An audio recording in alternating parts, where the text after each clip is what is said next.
This is Tibet in the 1930s, a beautiful isolated land high up in the mountain range of the Himalayas, surrounded by the empires of Britain and China, and yet still almost completely untouched by the outside world. Tibet is now most famous for its leader, the Dalai Lama, who was forced into exile nearly 50 years ago. This treasure trove of rare colour films, filmed by British, Chinese and Tibetans who lived through these times, have been preserved by the British Film Institute. These films allow us to glimpse into a world which has almost entirely disappeared, to a time before the Dalai Lama and his people lost their country.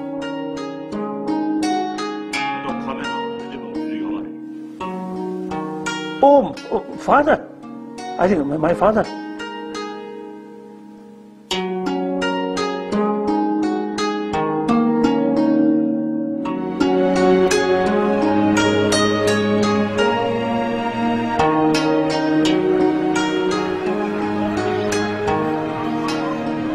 The Dalai Lama escaped to India in 1959 and, along with the Tibetan government in exile, is based in McLeodganj in northern India. To understand how Tibet was lost and why the Dalai Lama must live in exile, we have to look back to a time when Tibet was a free nation.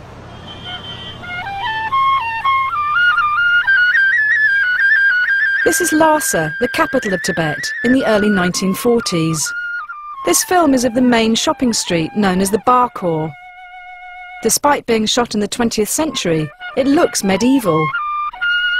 Hardly surprising given its geographical position in the Himalayas. It was almost impossible to reach and so remained frozen in time. Namgyal Takla lived in Tibet in the 1940s. We had the huge mountains surrounding Tibet, and then we were inside this mountain, isolated, and we had the big Russia, China, Britain around us, and it was the policy to be kept, this country to be kept a buffer state, a sort of a zone where the big powers will not meet. And it was, we lived in the 20th century, we maybe have lived like we were in the 16th century. Originally nomadic, Tibetan society became feudal and deeply religious. The introduction of Buddhism to Tibet had a profound effect on both its culture and traditions. Ruled by a dual system combining aristocratic families and Buddhist monks, the government's main function was to maintain the religious state. Any attempts to modernize or invite foreign influence were resisted by this conservative and profoundly religious outlook.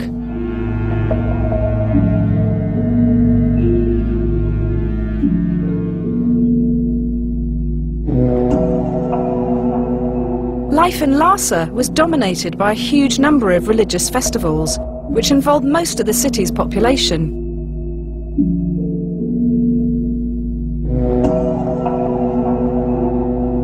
68 days a year were taken up with these festivals.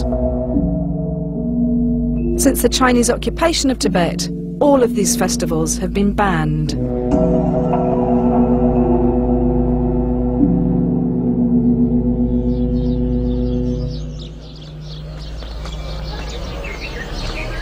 Even though life for exiled Tibetans has changed enormously since the Chinese invasion, Tibetan culture is still deeply religious, and Buddhism is central to its way of life.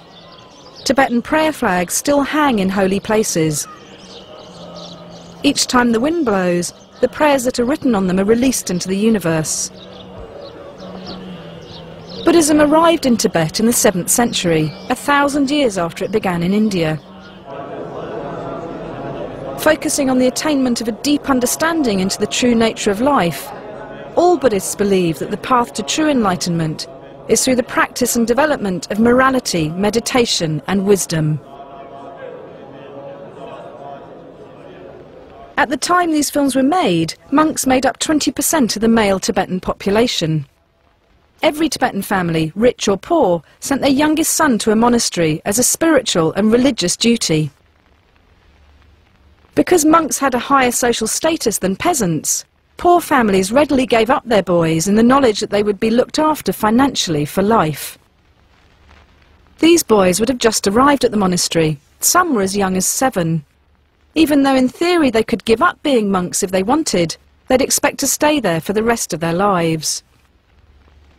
In a tradition that dates back to the 17th century, the Dalai Lama, or Ocean of Wisdom, is both the spiritual and secular leader of Tibet.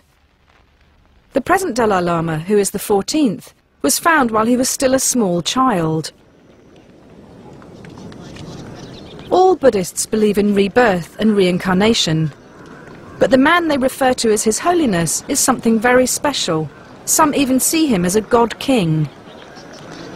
He is the reincarnation of all the previous Dalai Lamas, an enlightened being, the bodhisattva of compassion, who returns to the human world to help others.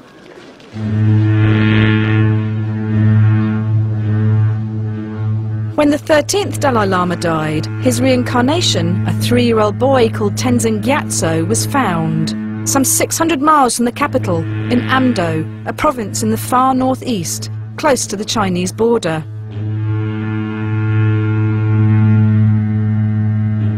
While the Western world was at war, Tenzin and his family made the long journey to Lhasa.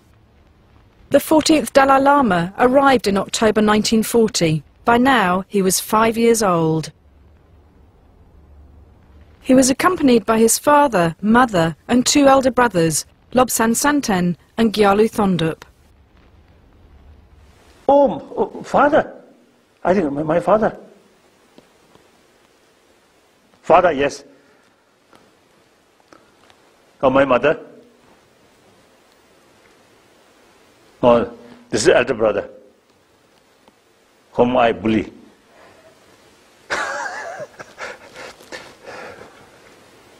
My mother, very, very gentle. Almost I never saw her sort of the mental state of temper. I never saw.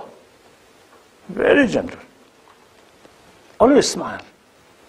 Something very nice woman. Or villager, uneducated. At the beginning, illiterate. Later, with her own effort, she can read some books.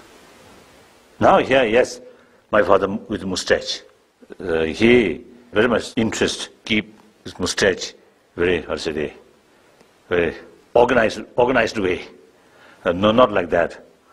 So he used, of course, our family from time to time eating meat with bone. So every time from the bone there is something what called marrow or something. Oh, so see, he usually used to put on his mustache, then do like that.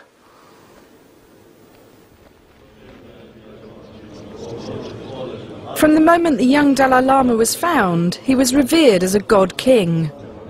While he was their religious leader, he would not become head of state until he reached 18, and years of monastic study lay ahead of him.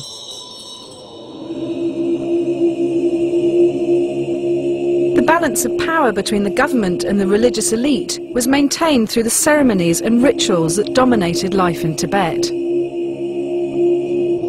The strict adherence to protocol is clearly illustrated by the Mulam Chenmo, or Great Prayer Festival, a series of events which commemorates the day when Buddha preached the Dharma, or sacred text, for the first time. The festival starts when the monks take over the running of Lhasa from the government. The proctors of the Drepung monastery arrive carrying heavy silver maces to demand that power is handed over to them by the Kashag, or parliament. The proctors are accompanied by the Dobdobs, or monastic police, huge monks who carry long sticks and whips. The head Dobdob carries the biggest stick, of course.